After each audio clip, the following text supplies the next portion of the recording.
Dikisahkan, Abu Nawas mempunyai tetangga seorang ateis. Meskipun demikian, Abu Nawas tetap menghormati tetangganya itu. Apabila Abu Nawas mendapatkan rizki yang berlebih, ia tak lupa membagikannya kepada para tetangga, termasuk tetangganya yang ateis itu. Begitu pula dengan orang ateis tersebut. Apabila ia mendapatkan rizki yang banyak, ia juga membagikannya kepada Abu Nawas. Keduanya hidup rukun dan saling menghormati, meskipun keyakinan mereka berdua tentang Tuhan sangat bertolak belakang. Namun ada satu hal yang membuat tetangga ateis ini tidak suka dengan perilaku Abu Nawas. Setiap orang ateis ini berangkat kerja, Abu Nawas selalu berkata kepadanya, "Alhamdulillah," manakala dirinya melintas tepat di depan rumah Abu Nawas.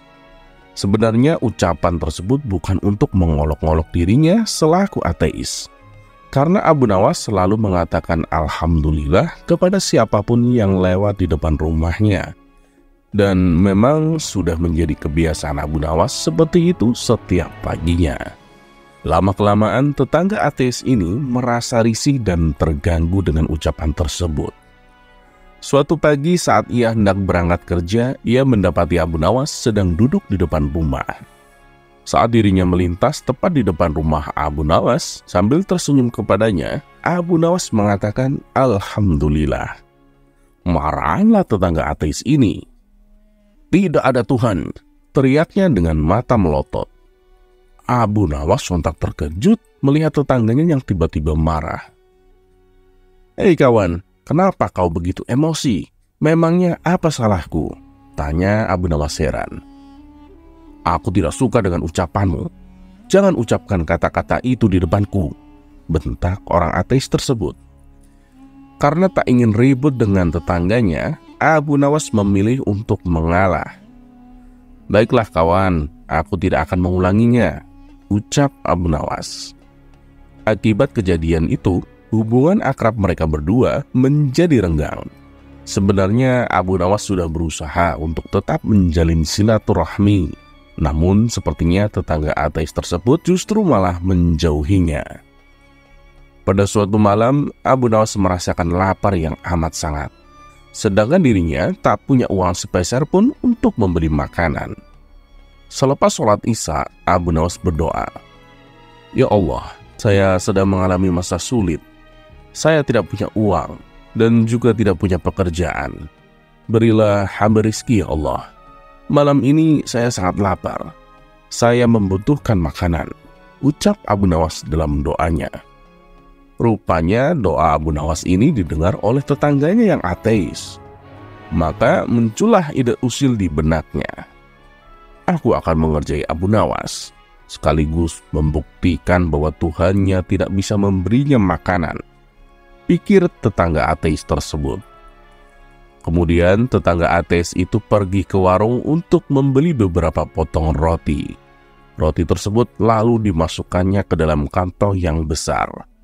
Tak lupa juga ia menyelipkan kertas di dalamnya, di mana di kertas itu terdapat tulisan yang berbunyi, "Ini bukan dari Tuhanmu, ini dari tetanggamu yang ateis." Sepulangnya dari warung, ia meletakkan kantong besar tersebut tepat di depan pintu rumah Abu Nawas. Tetangga ateis itu lalu mengetuk pintunya dan langsung bersembunyi di balik semak-semak.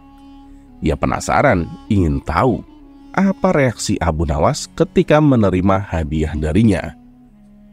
Sementara Abu Nawas yang sedang khusyuk berdoa segera menghentikan doanya karena ia mendengar pintu rumahnya diketuk. Saat Abu Nawas membuka pintu, ia terkejut melihat ada kantong besar di depannya. Karena penasaran, ia segera membuka kantong tersebut. Setelah dibuka, ternyata isinya beberapa roti yang lezat. Abu Nawas langsung bersujud sebagai tanda rasa syukurnya. "Alhamdulillah ya Allah," ucap Abu Nawas setengah teriak. Namun tiba-tiba ia dikagetkan oleh secari kertas yang berada di antara tumpukan roti itu. Begitu ia mengambil dan membacanya, ternyata kertas tersebut bertuliskan, "Ini bukan dari Tuhanmu, ini dari tetanggamu yang ateis." Sejenak Abu Nawas terdiam. Dia pasti sedang mengawasiku dari suatu tempat. Dia mencoba menggoda keyakinanku, pikir Abu Nawas. Dengan suara lantang, Abu Nawas berteriak, "Terima kasih ya Allah, Engkau telah mengirimiku makanan melalui setan, dan setan pula yang membayar semua makanan ini." Tetangga ateis tersebut tentu saja menjadi kecewa. Ia tak menyangka disebut setan oleh Abu Nawas. Dasar kurang ajar, bukannya berterima kasih padaku, tapi justru berterima kasih kepada Tuhannya. Malah aku disebut sebagai setan, gerutunya dalam hati.